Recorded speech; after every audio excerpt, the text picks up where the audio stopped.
या अय्युहल्लज़ीना आमनु तक़ुल्लाह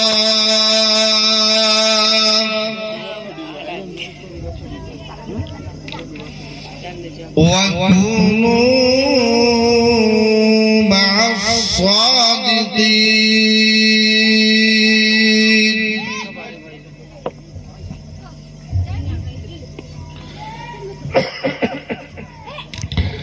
सदक़ल्लाहु व मौलानल अज़ीम।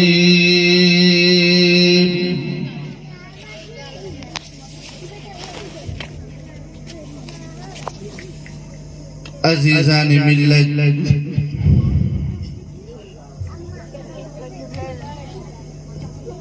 और डाइस पर बैठे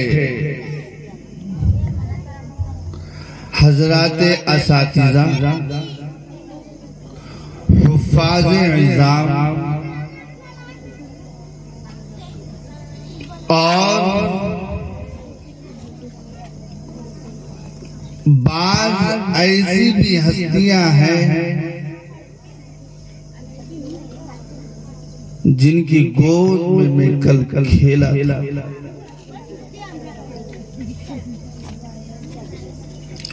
लेकिन अल-अम्र फ़ौक़ल अदब के तहत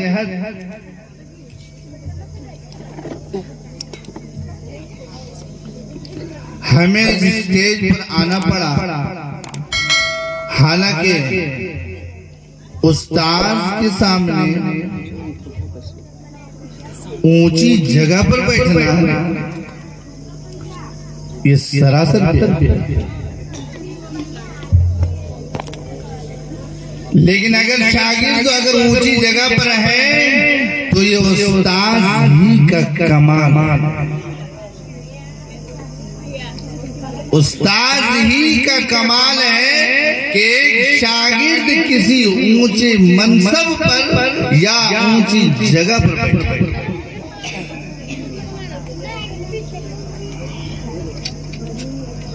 और इस सरजमीन पर मैं पहली मर्तबा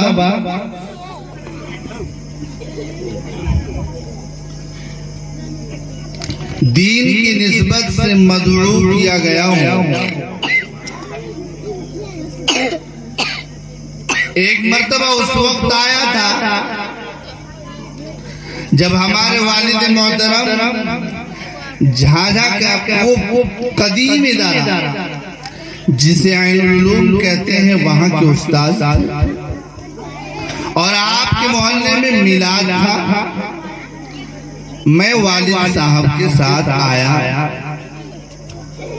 हजरत मौलाना इसराफील साहब ज़ीद मजबूर, अल्लाह ताला इनके दर्जात को बुलंद फरमाए और इनकी उम्र में अल्लाह चार चांद लगा दे। शागिर्द पर तो यहाँ होता ही है, चाहे वो सिर्रन हो या जहरन हो या एलानियन हो, उस्ताद और मशाइख को याद रखना है, वरना वो खुला हुआ गद्दार और खुली ज़द्दार।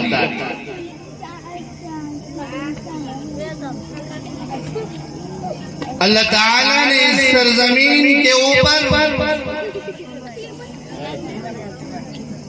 एक ऐसा महताब, एक ऐसा आफताब, एक ऐसा सितारा, एक ऐसा नजम और एक ऐसा सैयारा आपको दिया है, लेकिन आप शायद के उस कीमती जौहर को आप पहचान नहीं।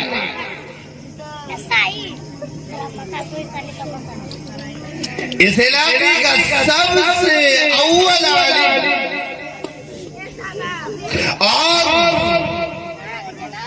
जिस वक्त हमारा इलाका इर्तिदाद की तरफ जा रहा था, जिस वक्त गुलाम अहमद कादियानी ने नबूवत का वो दौरा खोल चुका था, जिस वक्त हजरत मौलाना अली मुंगेरी रहमतुल्लाह अलैह ने एक खानकाह रहमानी को झोपड़ी की शक्ल के अंदर इख्तियार कर इस इलाके को इर्तिदाद से बनाया, साहब जी मजदू पर वो इस इलाके के आफताब बन गए, महताब बन गए, सितारा बन गए।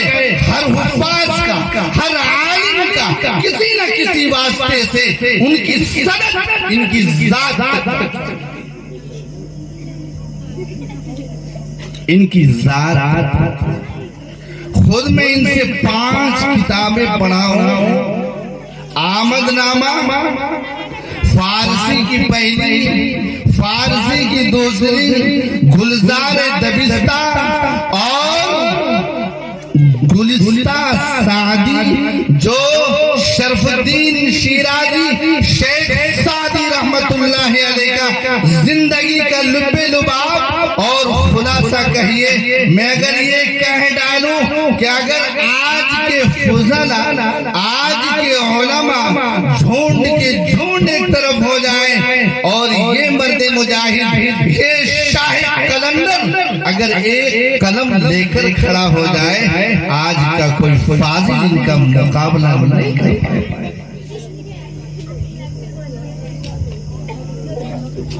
इनके इल्म का अंदाजा जब हुआ, जब मैं अपने वालिद मोहतरम की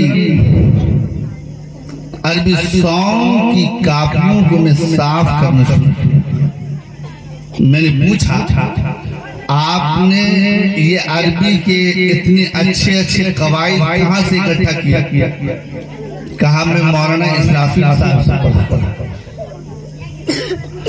हम सफेद कुर्ता पहने हुए हैं, टोपी पहने हुए हैं, चश्मा लगाए हुए, रुमाल रखे हुए हैं। आप मुझे सोच रहे बहुत बड़े मुफ्ती साहब आए हैं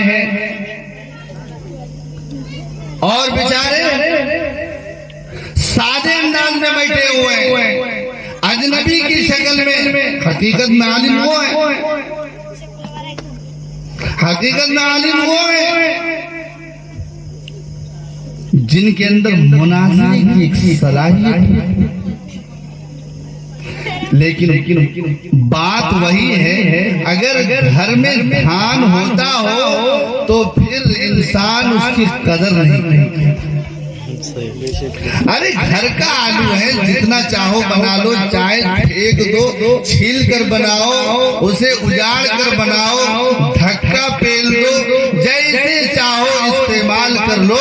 हजरत वाला क्या ऐसा लगा है कि इलाके वाले और खुसूसन हमारे झाझा के इलाके वाले उलमा हो या हुफ्फाज हो, इनके साथ ऐसा ही रवैया। चाहे इनमें हमारे खुद अपने अब्बू भी हो, चाहे इसमें हमारे अब्बू भी शामिल हो, मैं उनसे भी मुखातब। उस्ताद तो उस्ताद हुआ करते। अगर इमाम यूसुफ काजी बन गए, इमाम अहमद इब्न हंबल और इमाम शाफी और इमाम मालिक और इमाम मोहम्मद और हसन इब्न ज़ियाद और इमाम ज़ुफर एक तरफ हो जाए, लेकिन इमाम अबू हनीफा को कोई मुकाबला नहीं, उनके टक्कर का कोई इल्म पेश नहीं। आप देखे होंगे कि एनआरसी के वक्त मुल्क में शाहीन बाग था ना, लेकिन अब ऐसा लग रहा है कि लॉकडाउन के बाद ईमान का बाग लग रहा है। ये छोटे छोटे और बूढ़े बूढ़े और उधर हमारी माएँ भी बैठी हुई हैं। ऐसा लग रहा है कि ये ईमान बाग है, शाहीन बाग नहीं है। और वो इस बात को साबित कर रही है कि अगर एक तरफ हमारे छोटे बच्चे हैं, हमारी छोटी बच्चियां हैं, अगर उन असातिज़ा की मैं तारीफ करता हूँ जिसने इनके दिलों के अंदर सूरतुल फातिहा से लेकर सूरतुल नास तक और पूरी नमाज की तरकीब को इनके सीने में उतार दिया। आपको मालूम है, एक बच्चे की जबान को तोड़ने के लिए उस्ताद को बड़ी जाफिशानी करनी बड़ा पापड़ बेलना पड़ता है। आलू को आटे में डालकर आलू की रोटी बनाई जाती है आप पूछ लीजिए, जब मैंने आमदनामा शुरू किया तो जुबानी नहीं उलटती थी और बिल्कुल आमद से आमदन आमदी आमदेद नहीं हो पाता था। लेकिन शागिर्द और उस्ताद का वो सब्र तहम्मुल रहा कि अल्लाह ताला ने आज हमें इस दर्जे पर पहुंचाया है। अल्लाह से मैं भीख मांगता हूँ, अल्लाह जितने भी असातिज़ा हों, अल्लाह तू अपनी जवारे रहमत में सबको जगह देना, अर्श के साए में जगह देना। आखिरत की पहली मंजिल से लेकर आखिरी मंजिल दुखूल जन्नत होगा और मोहम्मद अरबी सल्लल्लाहु अलैहि वसल्लम के साथ इनका हश्र। आज का ये प्रोग्राम 3 मौजू के उन्वान पर है। एक तो इल्म, दूसरा इस्लाह मुआशरा और तीसरा आपकी सरजमीन पर कोई मस्जिद तामीर हो। ये 3 चीजों को मजमूए को बयान करना है। जैसा कि इल्मे बलागत के अंदर इल्मे मानी हुआ करता है, इल्मे बयान हुआ करता है और आखिर में इल्मुल बदी। इन तीनों के मजमूए के नाम इल्मे बलागत। इन तीनों के मजमूए के नाम इल्मे बलागत।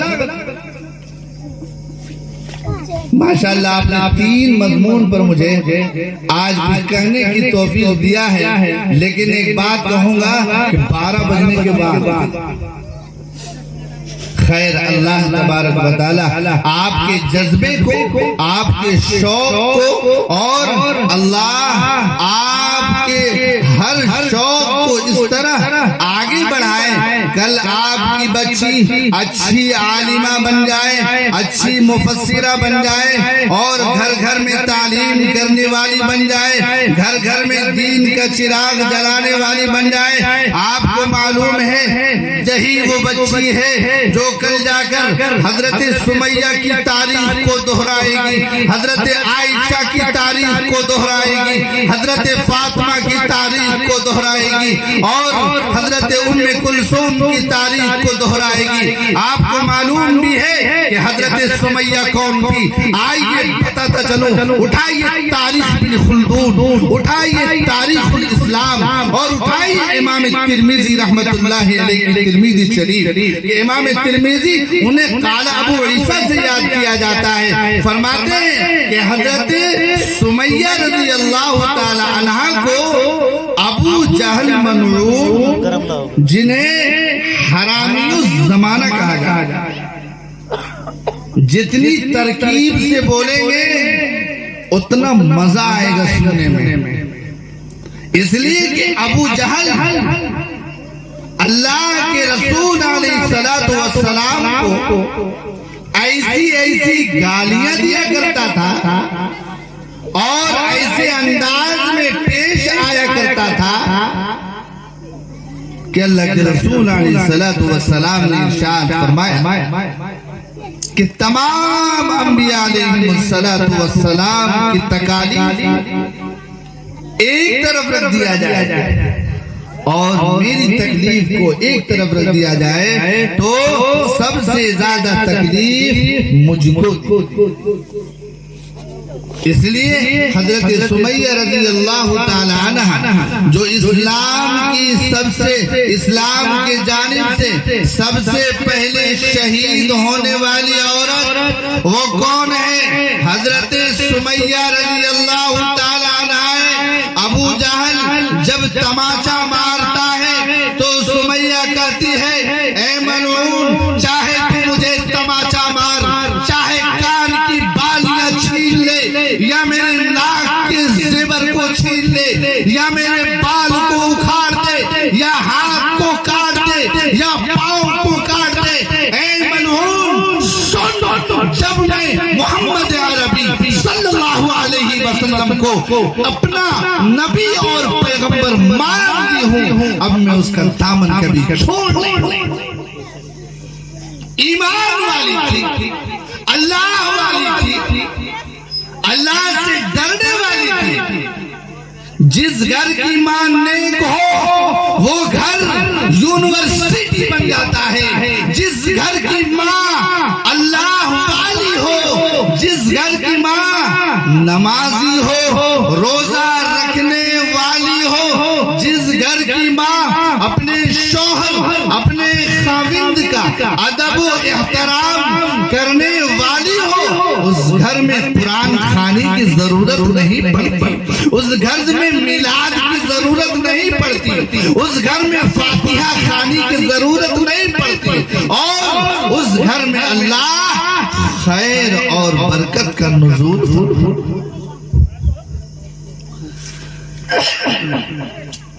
शिकायतें आ रही हैं कि औरतें खाविंद यानी अपने शौहर की नाफरमान, ये कयामत की सबसे बड़ी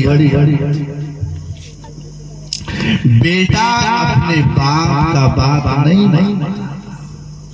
ये भी कयामत की सबसे बड़ी और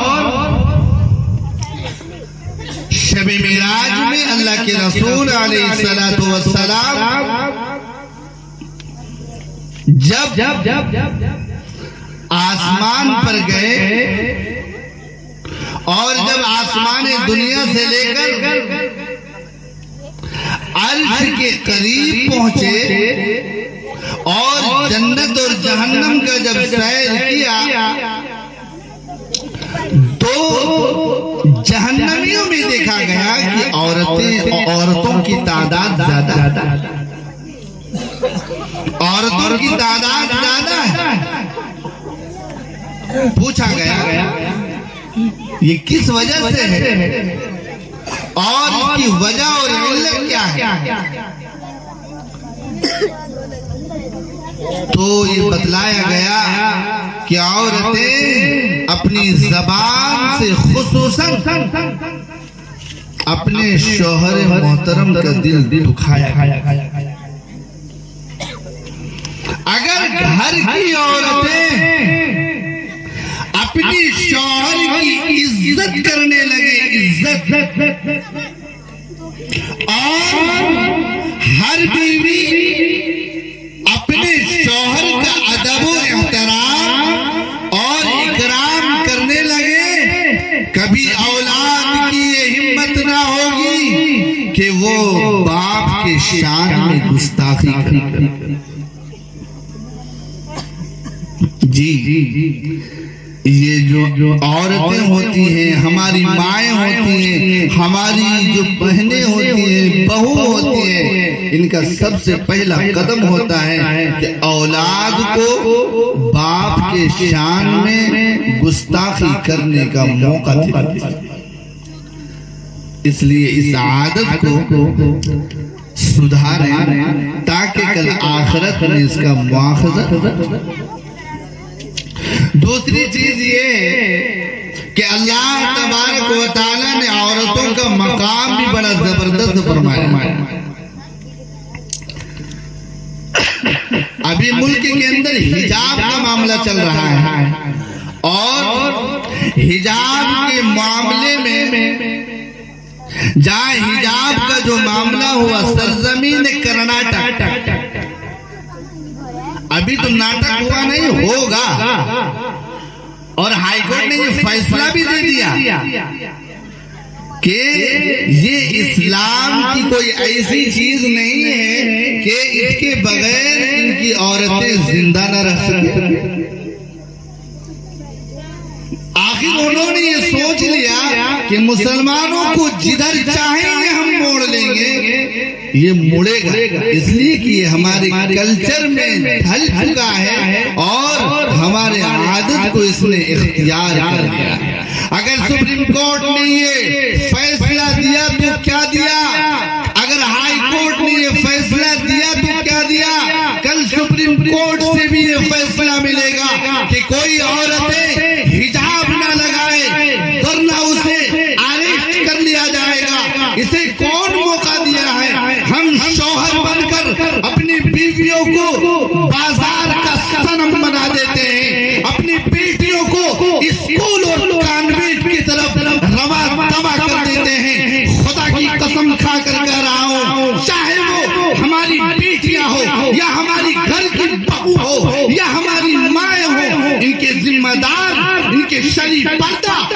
हिजाब, इनके उसूल, इनके ज़वाबित और इनके तमाम उसूल परवान के जिम्मेदार एक शौहर हुआ करता है। कुरान कहता है वक़रना फी बुयूतिकुन्ना वला तबर्रजना तबर्रुजल जाहिलिया।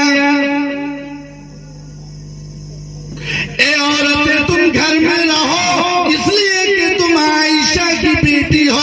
ए औरतें तुम घर में रहो, तेरा सिलसिला फातिमा से मिलता है। ए औरतें तू घर में रहो, तू फिरौन मलऊन की बीवी हजरत आसिया की बेटी है। हजरत आसिया कौन? शौहर जहन्नम में जाएगा और आसिया को इकराम करके जन्नत में दाखिल किया जाएगा। ये कौन है आसिया? आसिया है कौन? जी फिरौन, जिसने कहा अना रब्बुकुमुल आला। ऐ दुनिया वालों, ऐ दुनिया के प्रधानों, ऐ दुनिया के चौधरियों, ऐ दुनिया के मालिकों, ऐ दुनिया पर हुकूमत करने वालों, ऐ जमीन को खुदा मानने वालों, ऐ आसमान को खुदा मानने वालों, ऐ सितारों को पूजने वालों, तुम्हारा खुदा कोई नहीं, मैं बोतल खुदा हूँ। वो बोतल बोलता है। कौन बोतल? कौन है वो बोतल? वो बोतल है कौन? फिरौन है। फिरौन नंबर 1 बोतल था। बोतल वो बोतल बोलता है मैं खुदा हूँ, अना रब्बुकुमुल आला। अल्लाह ने कहा नहीं, रब तू नहीं हो सकता। दुनिया की तमाम चीजें मुहताज कुल है। दुनिया की तमाम चीजें मुहताज कुल है और रब्बुल आलमीन की जात मुख्तालिफ है। दुनिया की तमाम चीजें मुहताज कुल और रब्बुल आलमीन की जात मुख्तार कुल। अल्लाह फरमाता है पूरी दुनिया भी ए इब्ने आदम मैं तुझे दे दूं फिर भी तू फकीर।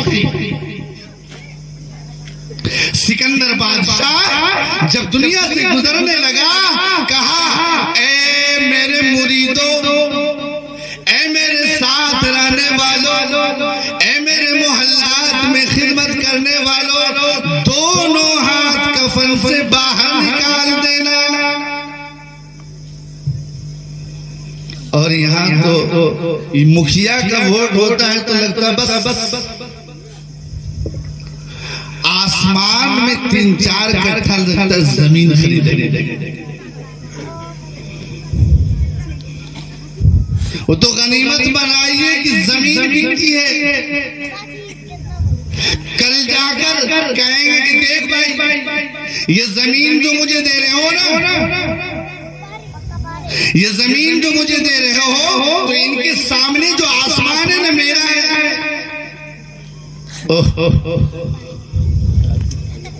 इंसान जी अल्लाह फरमाता है अगर मैं दुनिया की सारी चीजें एक इंसान को दे दूं, एक इंसान को, और इंसान का सोच कैसा? बिल्कुल घटिया।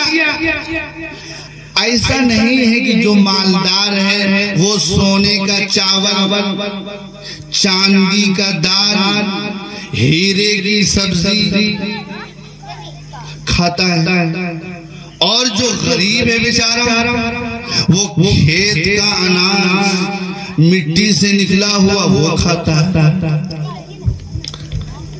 अल्लाह फरमाता है मैं अगर मैं तुझे मालदार बना दिया तो सुन, उसी मिट्टी से निकले हुए चीज को तुझे खाना पड़ेगा, और अगर मैं इसे गरीब रखा तो इसे भी मिट्टी ही से निकली हुई चीज को खाना पड़ेगा। हम अमीर हुए तो क्या हुआ, हम गरीब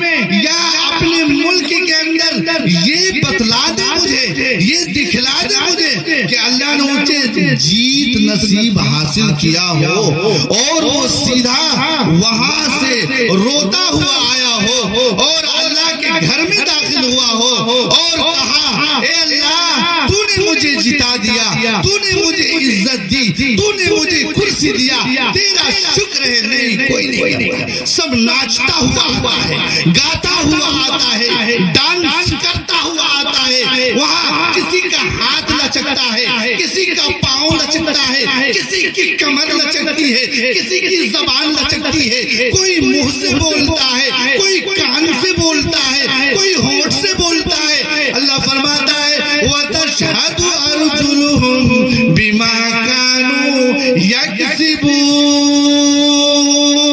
हाथ फैलाना है, फैला लो, कमर लचकाना है, लचका लो, जबान से बोलना है, बोल लो, पाँव फेंकना है, फेंक लो। ये पाँव तुम्हारा दुश्मन, ये हाथ तुम्हारा दुश्मन, ये जबान तुम्हारी दुश्मन, ये दांत तुम्हारे दुश्मन, ये नाक तुम्हारे दुश्मन। कुरान करीम ऐलान करता है, सूरतुल यासीन की आयत है, वतशहदु अर्जुलुहुम बिमा कानू यक्सिबून।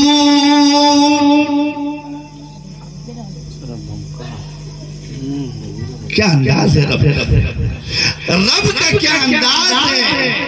अल्लाह फरमाता है अगर आज जबान बोल रही तो कल पाँव बोलेगा, और जबान नहीं बोलेगी, जबान पर हमेशा हमेशा के लिए लॉकडाउन, हेड डाउन भी होगा, हेड डाउन भी होगा। पता नहीं इंग्लिश में क्या क्या बोलते हैं। अल्लाह तबारक व तआला का सबसे बड़ा एहसान ये है कि अल्लाह ने हम सबों को ईमान से नवाज दिया, ईमान वाला बनाया है, और ईमान वाला बनाकर ही नहीं छोड़ बल्कि अल्लाह तबारक व तआला हम सबों को आदम की कौम में न पैदा फरमाकर, हजरत शीश की कौम में पैदा न फरमाकर, हजरत नूह का कौम में पैदा न फरमाकर, हजरत इब्राहिम की कौम में न पैदा फरमाकर, हजरत मूसा की कौम में न पैदा फरमाकर, कहते उम्मती बनाया तो रहमतुल लिल आलमीन का। इमाम तिर्मिज़ी, इसलिए कि आज कोई आलिम नहीं रहा है, नाकिद। आलिम तो वो लोग जिसने पूरी जिंदगी गुजार इल्म हदीस में, और हमारी जो जिंदगी गुजर रही है सिर्फ इनकी बात उधर करने में, इनकी बात उधर करने, दूसरों को हम कैसे जेर कर दे, दूसरा कैसे बेइज्जत हो जाए।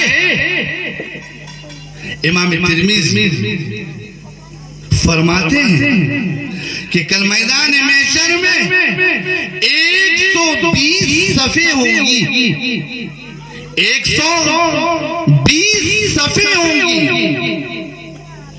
सफ कहते लाइन को, लाइन 120 सफ़े होंगी कल मैदान महशर में। उन्हीं में हजरत आदम अलैहिस्सलाम को भी मानने वाला, हजरत नूह को भी मानने वाला, हजरत इब्राहिम को भी मानने वाला, हजरत यूशा बिन नून को भी मानने वाला, हजरत जुल्किफ्ल को भी मानने वाला, और हजरत ईसा को भी मानने वाला। अल्लाह के रसूल अलैहिस्सलाम इरशाद फरमाते हैं 80 सफ़े मेरी उम्मत की होगी, 80 सफ़े मेरी उम्मत की होगी, मेरी उम्मत। और ये यही सब तो सारी उम्मती है ना। अगर अभी बरेलवी हजरात होते ना तो मजा आ जाता। ये हमारे देवरी हजरात, ये टेलीनोर है, टेलीनोर। एक सिम था पहले यूनिनोर, फिर हुआ टेलीनोर, फिर नहीं चला तो बेच दिया एयरटेल को। हमारे देवबंदी तब का ऐसा ही वो इतना चिल्लाया, इतना चिल्लाया, इतना चिल्लाया और इतना चिल्ला रहा है कि लोग उसे आशिक रसूल कहने लगे और हम इतना मुसल्ला फाड़ दिए कोई मुझे आशिक रसूल नहीं कहता। हाथ में तस्बीह लेकर तस्बीह हमने तोड़ दिया, न जाने कितने मुसल्ले हमने फाड़ दिए, लेकिन इश्क़ रसूल का हमने माना नहीं। मेरे बुजुर्गों और दोस्तों, इस दुनिया में जो आया उसे जाना है,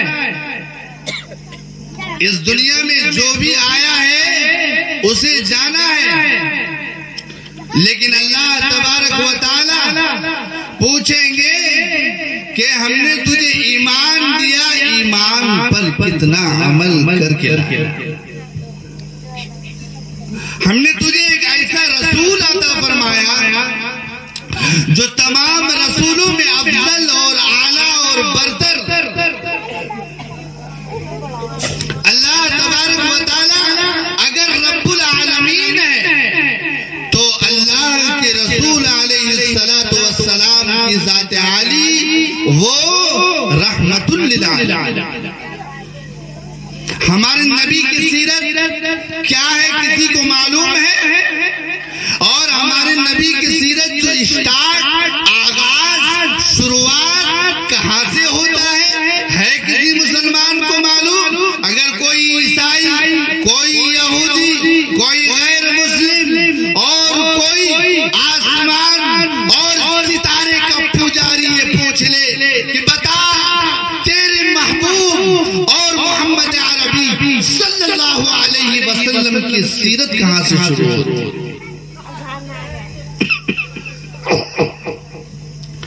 आप क्या जवाब देंगे? आप क्या जवाब देंगे? इसलिए कि हमें तो किताब से कोई वास्ता ही नहीं, हम किताबों का मुताला भी नहीं करते। और अगर अल्लाह ने हमें 10 साल 8 साल पढ़ने का और मुताला करने का अगर अल्लाह ने मौका दे दिया तो फारिग होने के बाद एक अलमारी बनाते हैं जबरदस्त तरीके, उसमें शीशा भी लगाए और ऊपर में जितनी किताबें हैं बुखारी, मुस्लिम, तिरमिजी सब रखेंगे ताकि कोई हाफिज साहब आ जाए तो उसको दिखलाएंगे, देखिए मेरी फरागत दारुल से है, मेरी फरागत मज़ाहिरुल से है, मेरी फरागत नदवा से है, मैं आलिम। फारिग होने के बाद उसे पढ़ने का मौका ही नहीं।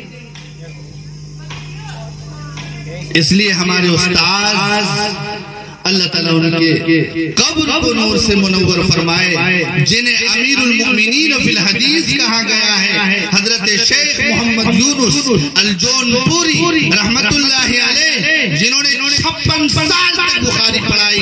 उन्होंने कहा बच्चों सुनो, 8 साल तक अगर अल्लाह ने तुझे इल्म दीन हासिल करने का मौका दे दिया, गनीमत जानो, ये तो सिर्फ राह और रास्ता दिखाना है, तुम पूरी जिंदगी किताबों का मुताला करते रहे, तब जाकर ये इल्म बाकी रहेगा, तब जाकर ये इल्म रहेगा। इंसान पूरी जिंदगी लगा देता है थोड़ा सा। इसलिए इल्म का जो बाब है, इल्म हासिल करने का जो जमाना है वो तो नौजवानी का जमाना है, और जिसे नौजवानी में इल्म हासिल करने का मौका मिल गया उसे चाहिए कि पूरी जिंदगी मुताला में गुजारे। अगर दर्स व तदरीस का मौका ना मिले तो कलम उठाए, मुजाहिद कलम बन जाए, कलम उठाकर अल्लाह के रसूल की सीरत को लिखे। और आपको मालूम होना चाहिए अल्लाह के रसूल अलैहिस्सलातु वस्सलाम की सीरत जो है वो आगाज अलम यजिदका यतीमा, कुरान करीम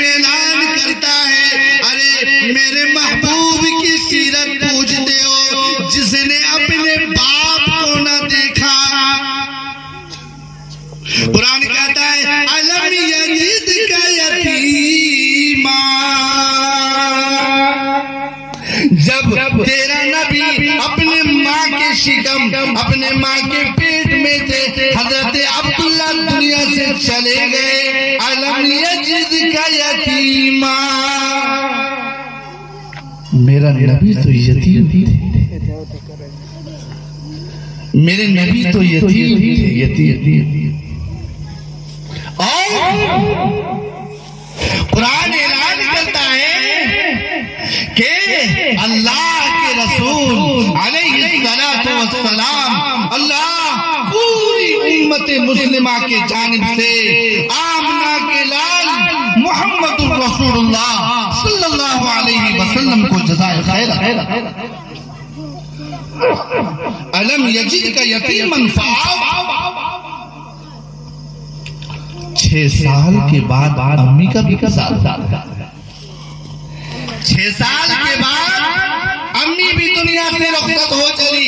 कुरान कहता है अलम यजिदका यतीमा, एक तो बाप को देख ना पाया, और वो माँ थी जिनके आगोश में, जिनके आंचल में, और जिनके ओढ़नी और जिनके साये में पलते थे, और अपने माँ से चिमटते थे, अपने माँ से दुलार लाड प्यार लेते थे। 6 साल की उम्र में वो भी चल बसी। अलम यजिदका यतीम, यही लफ्ज तो झिझोड़ के रख दिया। तफसीर जलालैन आप जाकर देखिए कि अल्लामा सुयूती के बाद जो अल्लामातुल महल्ली ने क्या लिखा। उसके बाद अब्दुल मुत्तलिब का जमाना आया, अब्दुल मुत्तलिब पे चले गए। और वो अबू जहल मलऊन, वो उमैया इब्ने खलफ, वो कहता है ए अबू तालिब अपने भतीजे को संभाल ले और अपने भतीजे को अपने घर में रख, वो मेरे दीन को बुरा और भला कहता है। अगर तू अपने भतीजे को नहीं संभाला मैं ठिकाने लगा दूंगा, मैं समझा दूंगा। कुरान ऐलान करता है अलम यजिदका यतीमा, जिसका दुनिया में कोई ना हो उसका तो खुदा है, जिसका दुनिया में कोई ना हो और जिसका दुनिया में कोई हिफाजत करने वाला ना हो, अल्लाह फरमाता है मैं उसकी हिफाजत करूंगा। एक दिन का वाकया है कि अबू लहब बैठे, अबू तालिब बैठे हुए थे। सच्चा जान है अल्लाह के रसूल, दिल फटता है ईमान नहीं ला पाए, दिल फटता है कि ईमान नहीं ला पाए।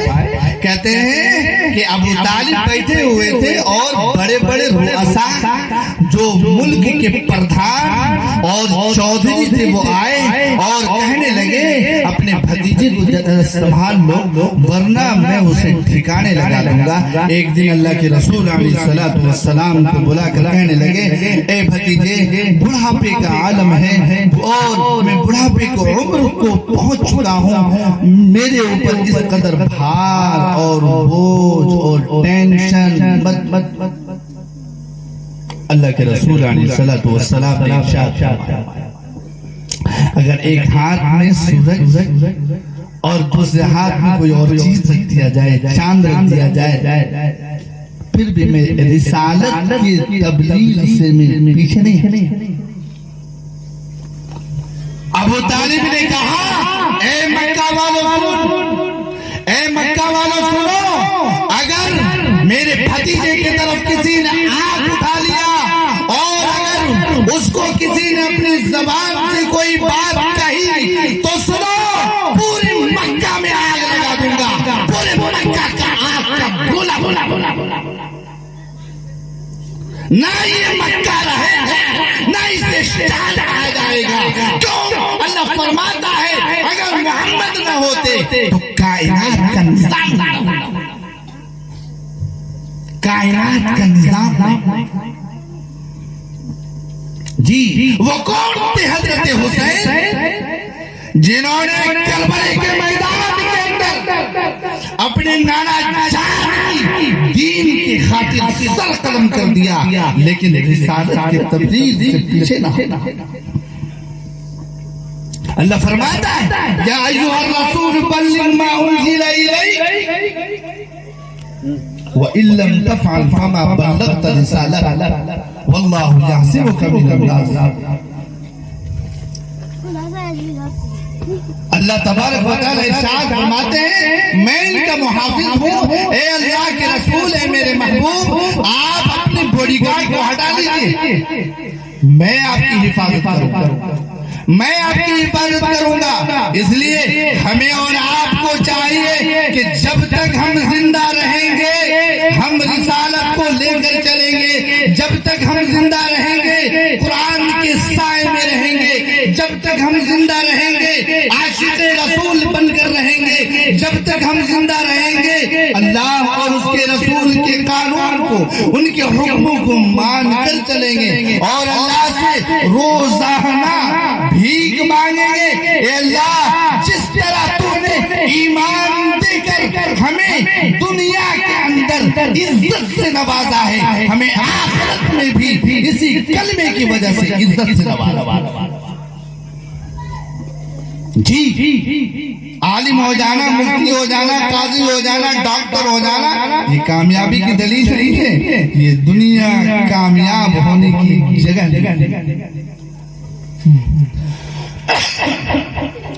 कामयाब होने की जगह आखिरत है। अल्लाह फरमाता है फमन ज़ुहज़िया अनिन नार व उदखिलल जन्नत फक़द फाज़, और फाज़ का माना है कामयाब हो जाना, कामयाब हो जाना। फलाह बहुत का जुमरा सुन लेना, जिन्हें जहन्नम की आग से बचा लिया जाएगा और जन्नत में जब दाखिल कर दिया जाएगा अल्लाह फरमाएगा जाओ आज तुम कामयाब। मेरे बुजुर्गों और दोस्तों अल्लाह तबारक व तआला से दुआ करें कि अल्लाह तबारक व तआला इन्हीं बच्ची और बच्चियों में से अल्लाह वो दिन हम सबको दिखलाए कि अगर एक तरफ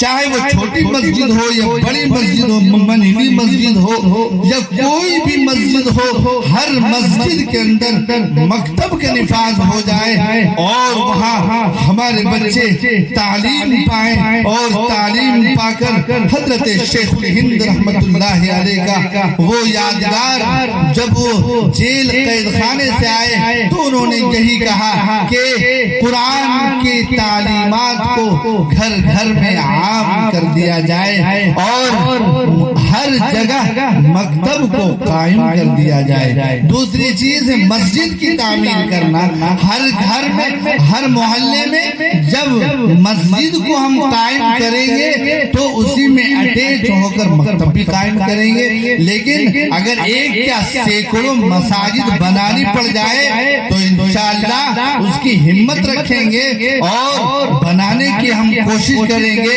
और आपका ये मोहल्ला पूरे इलाके में एक सुपर पावर है, जिन्हें छोटी कोलकाता कहा जाता है और जिन्हें ये भी कहा जाता है कि एशिया के 37वां नंबर पर है। ये भी मैं कहूँ कि गुरिकवा वो जगह है जो पूरे जिला के अंदर आबादी मुस्लिम के एतबार से एक हैसियत रखती है। अल्लाह तबारक व तआला आपकी हैसियत को और बुलंद फरमाए और इन आलिम दीन और हुफ़ाज़ इज़ाम की राय और मशवरे से आप अपने काम को आगे बढ़ाते रहें और मुल्क और मिल्लत की खिदमत करते रहें। और वो लोग जिनको अल्लाह ने कुर्सी दे दिया है, चाहे वो 3 साल की हो, 5 साल की हो, चाहे वो चेयरमैन हो गए हो या वो मुखिया हो गए हो या कुछ भी हो गए हो, आप मुसलमानों का जरूर साथ दें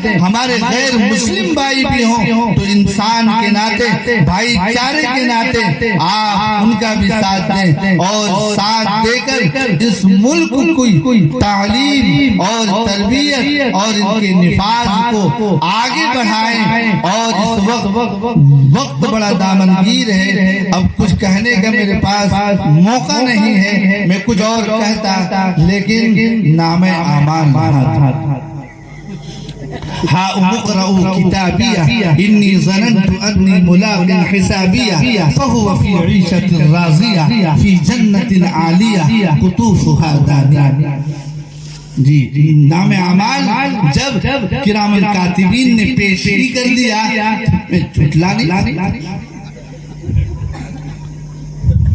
लेकिन बाज़ इंसान के अमाल ऐसे होंगे तो अल्लाह कहेंगे हे किरामन, हे कातिबीन, हे मुनकर, हे नकीर, हे मेरे मुकर्रम फरिश्ते, तुमको इसकी सूंघ भी नहीं। एक बात मैं कहकर आपसे रुखसत, बुढ़ापा ढल रहा है ना, बुढ़ापा मरना सबको ही जाना, ये कोई कह नहीं सकता कि मुझे नहीं मरना, सबको जाना है। अल्लाह को मना अल्लाह को मना लीजिए। कल शबे बारात की रात मुसलमान जिस दिन गोश्त का दिन होता है, सुनिए थोड़ा गौर से सुनिएगा, उनको गोश्त खरीदने का, लेने का, खाने की नियत इतना अच्छे अंदाज से याद है कि एक आलिम भी पेश नहीं कर। मिसाल के तौर पर अगर एक आदमी का नाम आदिल है, आदिल गोश्त बेचने वाला है, तो मुसलमान इस तरह लाइन से खड़ा होगा नियत बांध कर, मैं नियत करता हूँ 3 किलो गोश्त की, रुख मेरा आदिल की तरफ।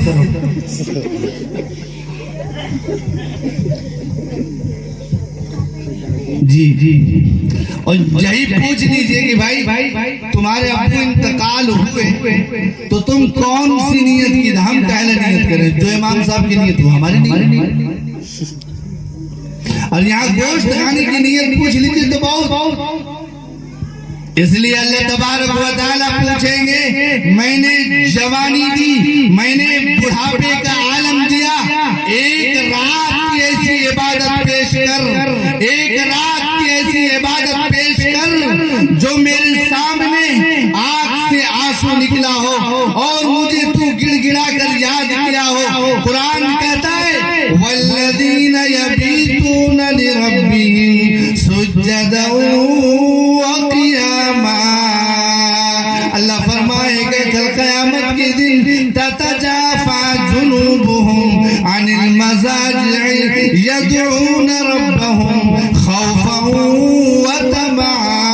वो लोग कहाँ हैं जो रातों में उठकर अल्लाह को याद किया करते थे, वो लोग कहाँ हैं, वो औरतें कहाँ हैं, वो माएँ कहाँ हैं जिनकी रोने की आवाज से बेटा उठ जाता था, जिनकी रोने की आवाज से घर की बहू उठ जाती थी, जिनके रोने की आवाज से पूरा मोहल्ला उठ जाता था।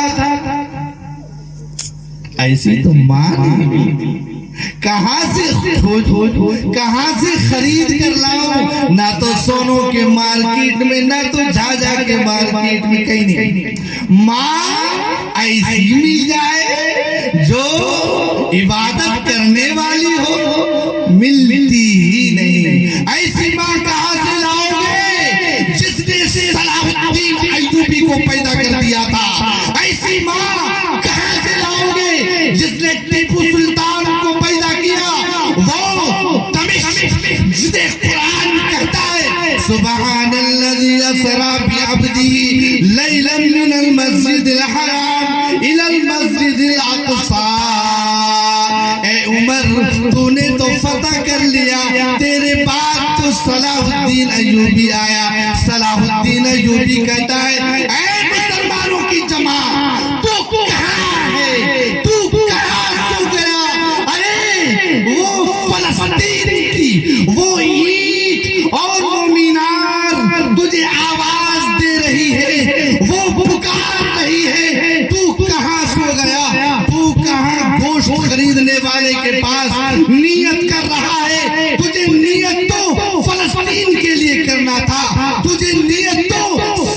सलाहुद्दीन अय्यूबी जैसी करनी थी, तुझे तो टीपू सुल्तान बनना था, तुझे तो कासिमी नानोतवी बनना था, तुझे तो शेखुल हिंद बनना था, तुझे तो मौलाना अबुल कलाम आजाद बनना था।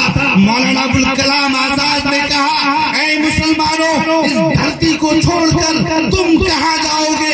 यहाँ ताज महल मेरा है, यहाँ मोइनुद्दीन अजमेरी का मजार है, यहाँ साबिर कलियरी का मजार है, यहाँ हमारे दुर्वेश लेटे हुए हैं, यहाँ हमारे सुलूक लेटे हुए हैं। वो हिब्बुर्रहमान तिवार, वो मौलाना अबुल कलाम आजाद दिल्ली की जामे मस्जिद के सहन में एक उस तरफ आवाज दे रहा है, दूसरे इस तरफ आवाज दे रहे हैं, ऐ मुसलमानों, अभी भी लौट आओ और इसी मुल्क में रहना है, इसी मुल्क में जीना है, इसी मुल्क की मिट्टी से मुझे कल कयामत में उठना। अगर अल्लाह ये कह देगा कल कयामत के दिन, वम्ताजुल यौमा अय्युहल मुजरिमून, अगर ये कह देगा, अल्लाह ये ऐलान तो करवाएगा। ऐलान कैसे होगा? हम स्टेशनों पे खड़े रहते हैं ना, देखते कौन सी गाड़ी का ऐलान हो रहा है, हम सुनते हैं। जो ही अपनी गाड़ी का ऐलान होता है, फौरन हम झोला लेके तैयार हो जाते हैं, मेरी गाड़ी आ रही है। अल्लाह फरमाएगा, ऐलान कर दो, वम्ताजुल यौमा अय्युहल मुजरिमून, ऐ मुजरिम अलग हो जाओ, ऐ मुजरिम अलग हो जाओ और खड़े हो जाओ, जालिमों की कतार खड़े हो जाओ, शासकों के कतार में खड़े हो जाओ, मेरे दुश्मनों के कतार में, और धक्के मारकर जहन्नम की बागियों में फेंक दिया। कभी गौर किया है? 80 साल की जिंदगी गुजार, 60 साल की जिंदगी गुजार, और अभी जवान है तो जवानी के बलबूते फूलते हैं। अभी से दाढ़ी क्यों रखेंगे? शादियां नहीं होगी। अभी से हम पाजामा क्यों पहनेंगे? हमें कोई मौलवी कहने लगेगा। याद रखो, अल्लाह के घरों को जो आबाद करेगा, अल्लाह उनकी जिंदगी को आबाद कर देगा। खा वो तामीर के एतबार से हो, इबादत के एतबार से हो, तालीम के एतबार से हो, किरदार के एतबार से हो, जिस एतबार से हो। इन्नमा यामुरू मसाजिदल्लाह में वो दाखिल। इसलिए मैं आप लोगों से ये बात कहकर जा रहा हूँ, जो जिंदगी बची है अल्लाह से भीख मांगते रहे। पता नहीं इजराइल के लिस्ट में हमारा भी नाम है क्या, आपका भी नाम है क्या? कोई अगर देश का प्रधान हो, उनका भी नाम हो सकता है। इसलिए आइंदा साल कौन रहेगा, कौन चला जाएगा, किसी को मालूम नहीं है। जो पिछले साल थे वो इस साल नहीं है, इसलिए कि उनका नाम उनके लिस्ट में था। पता नहीं इस साल हमारा नाम भी आ चुका है क्या? इसलिए अल्लाह से हम लौ लगाकर इस दुनिया से रुखसत हो जाएं। रुखसत तो होना ही है, चाहे हम खुशी से रुखसत हों या हम जबरदस्ती रुखसत हों। हमें मालूम चला कि हजरत हाफिज मोहम्मद मुखलिसीन साहब दुनिया से बड़ा अफसोस, अल्लाह ताला उनके दर्जात बुलंद फरमाए। और इसी मोहल्ले के हाफिज हाशिम अली, मैंने बचपने में उनको देखा था। अच्छा, हमारे वालिद साहब जब पढ़ाते थे तो हाफिज मुखलिसीन साहब के पाँव दबाते थे, बड़ी अच्छी अंदाज में कुरान पढ़ते थे, नात सुनाते थे। अल्लाह ताला उनके कब्र को नूर से मुनव्वर फरमाए। बहुत प्यार और लाड से और बड़े अच्छे अंदाज से मिलते जुलते थे। इसलिए कि ये लोग हमारे अकाबिरीन थे। ये जब चले गए एक यहाँ पर बैठे हुए हैं हाफिज शाह नवाज साहब जी, जिनकी गोदियों में खेला है, कूदा है जी, तो इनका अदब लाजिम हुआ करता है। इसलिए अल्लाह ताला इन सब हजरात के साए को ता देर कायम रखे और अल्लाह तबारक व तआला से दुआ रहे कि मिलजुल कर ही काम करना है और हिसाब तो वहीं देना। हिसाब दुनिया में नहीं होगा कि आप इतने वोट से निकल गए, आप इतने वोट से निकल गए, नहीं, हिसाब तो वहाँ। इसलिए अल्लाह ताला से आखिर में दुआ है कि अल्लाह हम सबों को ईमान और आमाल सालिहा पर साबित कदम रखे। उस आयत के मैं तर्जुमा कर मैं जगह ले लूंगा, या अय्युहल्लज़ीना आमनु तक़ुल्लाह, ए ईमान वालों अल्लाह से डरो, इत्तकुल्लाह, अल्लाह से डरो, वकुनु मअस-सादिकीन, और अहलुल्लाह के साथ रहो, सच्चों के साथ रहो, जिनको देखकर दिल की दुनिया बदल जाए, जिनको देखकर दिल रोशन और मुनव्वर हो जाए। हमारे हजरत मौलाना कारी हसन साहब रहमतुल्लाहि अलैह, अल्लाह ताला उनके दर्जात को बुलंद फरमाए। ऐसा इंसान ढूंढता हूँ, मिलता नहीं, अब कोई मिलता ही नहीं। उनका एक कौल जिंदगी को रुला दिया। वो क्या है?